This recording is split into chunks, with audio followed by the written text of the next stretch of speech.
Hey FCF, we're still in Ephesians 5 and we're going to complete the section where the Spirit of God through the Apostle Paul is talking about the union between a husband and a wife and how that is a picture, it's kind of a sample, an imperfect picture of the kind of union that God has intended from all eternity to have with his people. So let me pick up just to kind of get your memory back with verse 29. He's still giving instructions to husbands. He says, after all, no one ever hated his own body, but he feeds and cares for it, talking to the husband, just as Christ does the church. So now he's saying that the church, we that have trusted in Christ, we are his hands, we are his feet, we are his body.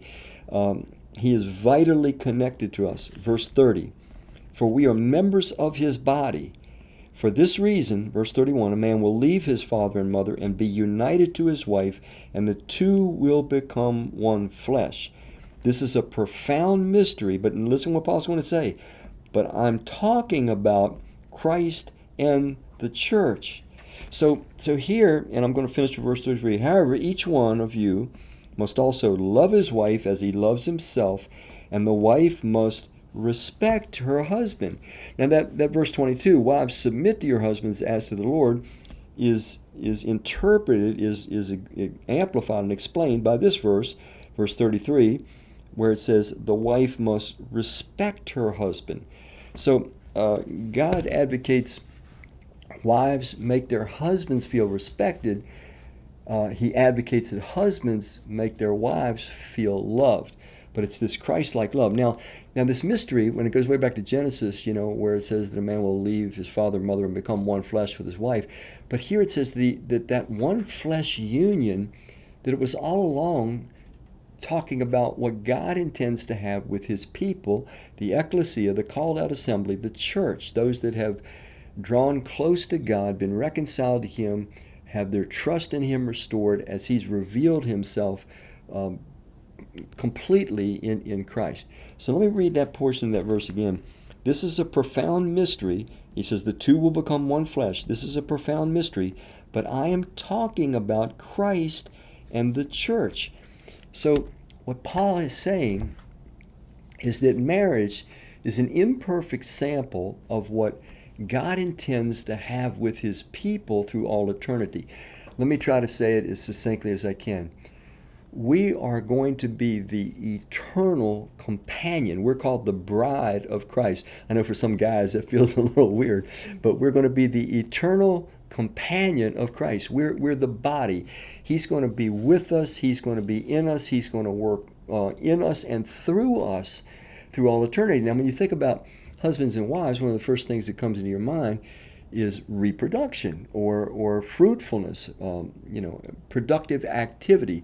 Now, we don't know what God's going to do in eternity, but it's very suggestive that we are going to be the instrument, the body, the hands, the partner, the eternal bride, the eternal partner, the eternal helper of whatever Christ is going to do in eternity to come. And God is ever creative and ever developmental, and so we just don't know what that might entail, but we do know we're going to have this unique intimate relationship with him, and we will be instrumental in whatever God does in the universe in eternity to come. So the marital picture is an imperfect temporal expression of what God always intended to have with his people throughout all eternity.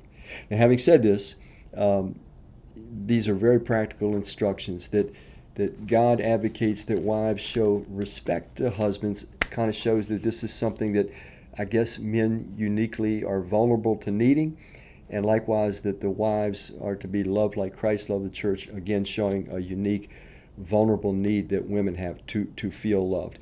Very complex. Okay, let's not try to make this simple. It is not simple. The whole respect and submission thing is not simple, nor is the love as Christ loves the church thing simple. It requires endless endeavor and prayer and thought, and we all falter in it, and we should continue, at least in the struggle, because we're in that process becoming those that learn to love the way that God himself loves and live the way God himself lives. This structure, this relational structure of marriage, it pulls the selfishness out of us, which purifies us progressively so that we can really experience the life of God. We'll feel the way God feels. We'll think the way God thinks, and ultimately become as He is.